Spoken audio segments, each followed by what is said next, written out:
of Bellant. How you doing, Ray? What's going on? Hey, life is good. I'm All right. not pushing up daisies. Oh my God! So what's the story here? So you joined the Navy what year? I was a Mini in '75. I got commissioned in 1979. And where's home for you? Where did you grow up?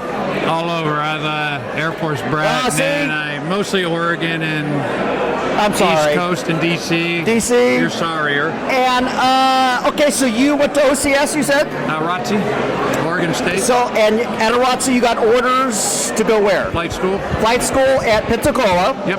And you. Well, in Corpus. What kind of aircraft did you fly? I flew T-28 in primary and intermediate. 28. Yeah, they had some left down in Corpus. Wow. Well, I'll show some pictures on the screen what that is. And then you went to 28s to. Is that all you flew? No, I went from T-28s over back to advanced and beginning helicopter flight instruction, and then got my wings. Then you got your wings, and you got orders to go to what squadron? HC-3 NAS North Island, right down the street. And that's flying H-3s? H-46s. Oh, 46s? Yeah. And you did that for how long? 3 years. I stayed a year as a RAG instructor. Then I went to HT-18 as a flight instructor. You're still active duty? Yep. And you did that for how long?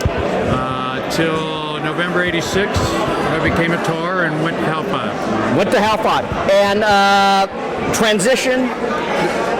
Went to a Huey. You never flew a Huey before. Did you check ride?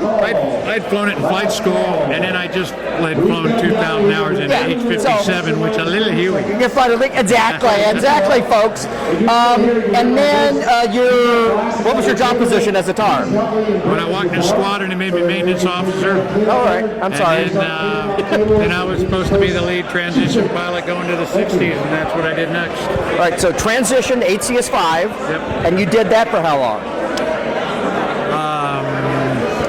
Till January 1990. And then you went to Fallon, you said, right? Yeah, they sent me up to start the CSAR program, be the helo guy up in Fallon. And you were what kind of aircraft? Well, I would fly with all the HCS guys when they came up because I was still instructing, and we didn't have enough hacks, right? And goggles, and then we also had H3s up there. Okay. And I actually brought the H3s up there because we had trained the East Coast HS guys. Doing strike rescue stuff, right? Yeah, they did days. Pretty much HCS did all the high threat nights. Okay, so you're at Fallon until what year? 92. Oh, shit, that was a quick tour. And where did you go? Back to 5 as the ONC. All right, so you went back to HCS-5 as the TAR officer in charge. Still TAR, yeah. And you did that till when? I don't know, roughly. I know. We're having fun here tonight. 90. Where did you go after that then? 95, I went to Air Res Corps as the reserve helo desk at Res Corps. At North Island? New Orleans. That's the senior air command for all the rest. All right, so that's where you fell in love with New Orleans, huh? Yeah, that was pretty good. First time. That's where he fell in love. And you were there for how long? Oh, you've been there ever since, I guess. You never left? No. I was the program manager there for 2.5 years. At NAS New Orleans? No, at the headquarters, reserve headquarters downtown. That's right. You had mentioned that. We talked. Yeah. We already did an interview earlier. I remember. With all the squadrons, but I was a program manager to support all the reserve squadrons. Reserve squadrons not for all of the United States. Yeah, all of our HS, all of them. HM, you name it. That's a good job. Squadron. Yeah. What was your rank? Were you commander then? Or? I was the only lieutenant commander program manager. They were all commanders with me, size of boot. Right. So, all right. So you did that, and then what?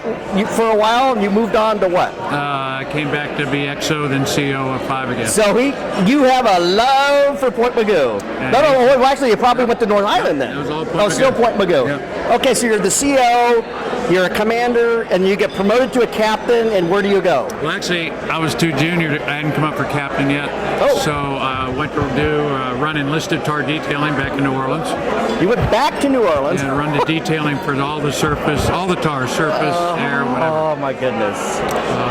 And then I was supposed to leave during 2 years. Had screened. I hadn't put on captain. Had an interface with the Chief of Naval Personnel that I was kind of getting my butt kicked, but he liked me after all, and he asked me to stay, and he gave me a major command there, Naval Reserve Personnel Command in their Frock took me to captain. So it's a desk job, no more flying. Now it's running the all the reserves who aren't cell res. 10,000 short of $1 million. Wow, really? And we did the first recall for at 9/11 that had been done since the Korean War. Wow, that was interesting. That sounds interesting.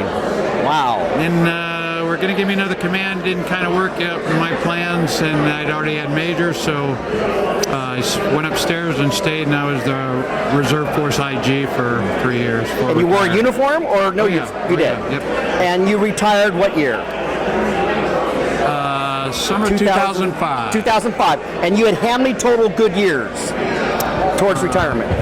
26 active, 4 as a mid. It came out to like 27, something like that. And what do you? Well, I know what you're doing now. You're fishing. Well, you're not eating. No, I worked up. He has all that good New Orleans food. I don't understand you. I mean, a lot of shrimp in that diet. Yeah, I'll be honest with you. I was working my butt off. I was doing DoD contracting and Navy contracts. And afterwards. Until COVID hit, I was about 40 pounds heavier. DCMA, you're working for those guys? No, I was working right for two big companies can own a small company. So they're private contract. So they have to have it run independently. So I was running those IT companies. Interesting. And you all Navy work, and Marine work. You're still working? No, I'm done now as of 1st March. Well, my God, you guys hear that story? Unbelievable, Ray. No. We'll see you later. And how many total flight hours you have under your back? Here, his back's back here.